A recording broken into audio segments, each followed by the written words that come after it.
Hi, I'm Seth, and in this video I'm going to show you how to replicate your SPSS multiple regression output in R. One thing that can be a little frustrating when people are first starting out with R, this was certainly true for me, is that you can run the same analysis as you did in SPSS and you'll get some of the same results, but it won't show you all of the same results necessarily, or it's emphasizing different things or displaying things differently. So this video is going to be not about what multiple regression is or how it works. I'm assuming you already know that. This is about how do we get the same output from R that we're used to getting with SPSS. So let's take an example. I've got an SPSS data file with 4 predictors, 1 outcome, 20 participants. Let's just run a multiple regression and see what it looks like. Okay, so we throw y up in as our outcome variable, throw these in as the predictors, and let's just run with that and see what we get. This is the sort of output you're probably used to seeing if you use SPSS a lot. We've got a model summary with the multiple R squared, or sorry, multiple R squared, adjusted R squared, standard error. We've got an ANOVA table that tells us whether or not the model is significant. And then we've got a coefficients table with the raw slopes, standardized slopes, p-values, and so on. So let's see what we get whenever we try to do this in R. Now you can read the data in however you want. You can input manually or whatever. I've got it in an Excel file, so I'm going to use the read Excel package, and then I'm going to use the read Excel function.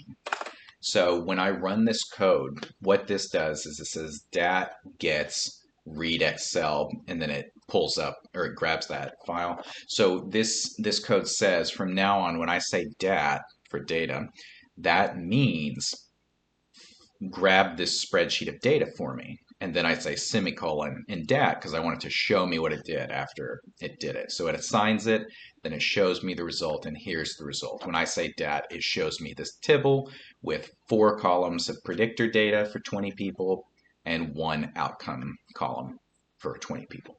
Now, I think the conventional way to do this, maybe I'm wrong, but I think the conventional way to do this is using the LM for linear model function, and then we would say y, notice that y is lowercase and the x's are capitalized, so y is predicted by using the tilde symbol, and then we'd say x1 plus x2 plus x3 plus x4, comma, and then say dat because it wants to know where the data's at.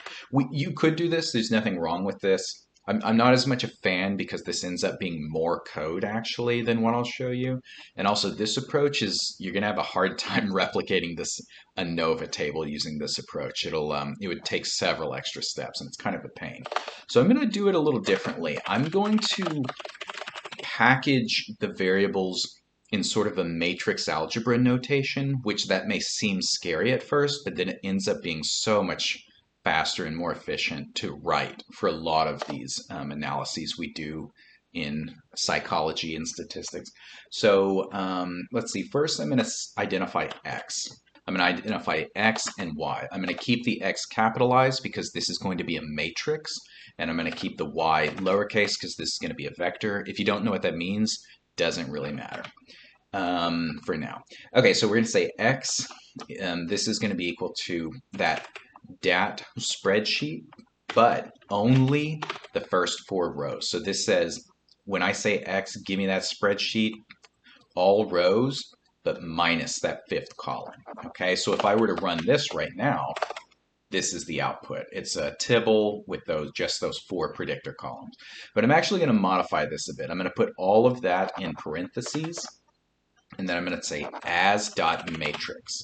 So it's the same thing, but I'm turning it from a tibble into a matrix because I like it in matrix form for how I'm going to use it in a minute. So now when I run it, it's basically the same thing, but it's just a matrix, which looks a little different, acts a little different from a tibble. Okay, and so for y, what is that? That's just a single vector or column of data. So that's just dat $sign to grab the column I want, and it's y, it's right there. And yeah, let's see what happens when we run that. It's just a vector, a single column or row or however you want to think of it. So we got 11, 7, 10, 14 happening down here. Let's see if that's what we were getting above.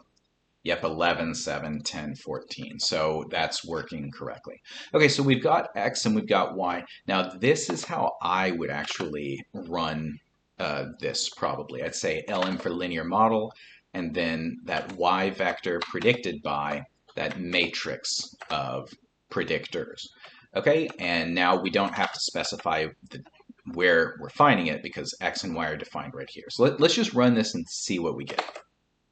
So right off the bat, you'll notice that it's definitely running it correctly because we see the intercepts negative 1.39. That's the same as SPSS found. The first raw slope is 0.216. That's the same thing that SPSS found. So it's doing the analysis correctly. But this is the part where people often get frustrated because they're like, wait a minute, I see the coefficients, but all of this corresponds to this single column of output. Where's all the rest of this information? All right, well, let's talk about how we can get that. First of all, I'm going to assign this to model. So from now on, because I don't want to have to type that over and over with tildes and capitalizing things. So from now on, if I say model and I run that, it's going to give me those coefficients. All right, so what can we do with this? First of all, we can get a summary of the model. Whenever we run this, we start getting a lot more output. Okay, so you can see we've got residuals, coefficients, and more. So right here, coefficients, this is replicating most of the coefficients. This table's replicating most of this coefficients table over here. We've got our raw slopes, and if you compare those, you'll see those are all the same as what we got in SPSS. We've got our standard error, and if we look in SPSS, those are all the same things. SPSS is rounding to the thousandths place, so we've got like 0.51 as opposed to 0.50979, but that's the same thing if you round. We've got our t statistics, and we've got our p-values. Now, all of that's great, and it all matches, like right here, 0.0777, that corresponds to 0.078. It's all working, but we're missing something. We're missing our standardized coefficients. So that's something we're going to have to grab separately. Okay, let's see what else comes up from this output. Let's see. Okay, so we've got some information about the model. So we've got our residual standard error, 0.5077. That's right here in SPSS. That's our standard error. We're also getting our multiple R squared and adjusted multiple R squared. Those are here and here. But you might notice R is not giving us that multiple correlation coefficient. Conveniently, this is just the square root of the multiple R squared, so that'll be easy to grab in a minute. But that's something we need to get. And then you can see the ANOVA information is really stripped down by comparison. We're getting our F statistic of 264.7. That's showing up here in R. We get our degrees of freedom, 4 and 15, which we got from SPSS. We get our p-value. But what we're not getting is our sums of squares or our mean squares. So if that's something you want, we're going to have to grab that separately as well. Okay, so how can we do some of this? Let's start by finding our multiple R, which is just going to be the square root of the multiple R squared, okay? Well, one thing we can do is we can say, what are the attributes of this summary of our linear model? If you run that, you can see some things that you could grab if you only wanted certain output. Like if you didn't want all that output, what if we only want to get the R squared? Well, we can say summary of our model, $ to specify which output we want, and say R squared. Now, we're expecting, if this works correctly, it's only going to grab this 0.968 value. Okay, let's see if that's what happens. Yep, it goes, it doesn't round as much, but yeah, it gives us the same information. So if we want our multiple R, all we got to do is take that and find the square root of it. So this says, give me the square root of whatever the R squared value is.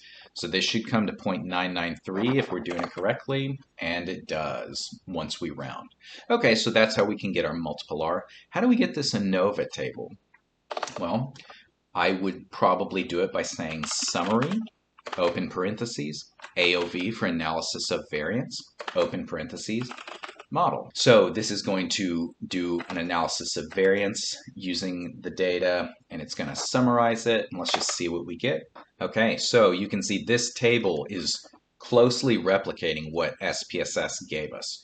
We've got our degrees of freedom, which are 4 and 15. Those are showing up. Our sums of squares, 272 and 3.87. Those are showing up. Mean squares, F statistic, p-values. In fact, the only thing we're missing is this total row from SPSS. That's not showing up here in R. But conveniently, the total is just the first two rows added. So 4 plus 15 gives you 19 total degrees of freedom. 272.9 plus 3.87, that's going to come out to 276.8. So if you needed that information, you could just add whatever's in the degrees of freedom column and whatever's in the sums of squares column. So there we're getting our ANOVA table, or at least the vast majority of it, basically all of it.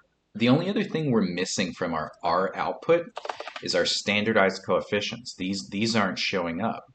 But if you think about it, these are the same thing as the raw slope, except we've converted our predictors and our outcome to z-scores. So if we do that, we're going to get the same result. So to convert something to z-scores in R, one quick way to do that is to use the scale function. You can just scale something, whatever object, and by default, it's going to convert it to z-scores. So if we look at what pops up, it says, give me some kind of object. By default, its center is true, so it's going to subtract the mean from each value. And if you input a matrix, it's going to subtract the mean of each column from each value in a given column. And if scale is true, which it is by default, it's also going to divide by the standard deviation. So that's what a z-score is. You subtract the mean and divide by the standard deviation. So we can take what we had before, this linear model of y predicted by x, the matrix of predictors, and we're just going to scale each of these. So scale y for us, and then scale all those predictors for us. And whenever we run this, we are going to get the exact same information from this standardized coefficients table. So for example, right here, this is in standard notation or scientific notation, which whatever it is. So this means bump the decimal 2 places to the left. So this should be 0.089, and that's what we got in SPSS. This should be 0.78 because it's bumped 1 place to the left. That's what we got in SPSS. So here you can see if we just scale, if we convert those data to z-scores and then use the exact same LM code, it's going to give you the standardized coefficients. Okay, now just to close the circle, let's briefly consider why not do this more conventional, or what I believe is more conventional approach of spelling it all out like this, aside from the fact that maybe that's more typing. Well, if we just run this, it is going to give us the same coefficients, but if we try to get a summary of an ANOVA for this, it's actually going to break it down line by line. This is actually all the same information as in this ANOVA table, but SPSS is sort of crushing it together into just 3 lines, whereas R is breaking it apart row by row. So for example, if you take the degrees of freedom for that and that and that, these 4 add up to 4, and that's what we have right here. If you were to add the sums of squares for these first 4 columns, that would add up to 272.9, and you could check that for yourself if you wanted. But so there's nothing wrong with this. This works, but if it may look a little confusing if you're not used to seeing the ANOVA table represented this way, and also we have a different F statistic and p-value per row. So if you're just wanting the overall model, I would say it's a little more convenient to approach it the way I did earlier, where it's going to spit out the results in a way that are more comparable to what you expected to see in SPSS. Okay, so I think that's it. We got everything that we were missing from our default results in R. And so there you go. You can get all the same things and more whenever you use R rather than SPSS. That is it for today. If you have questions or comments or video requests, shoot me an email. Otherwise, till next time.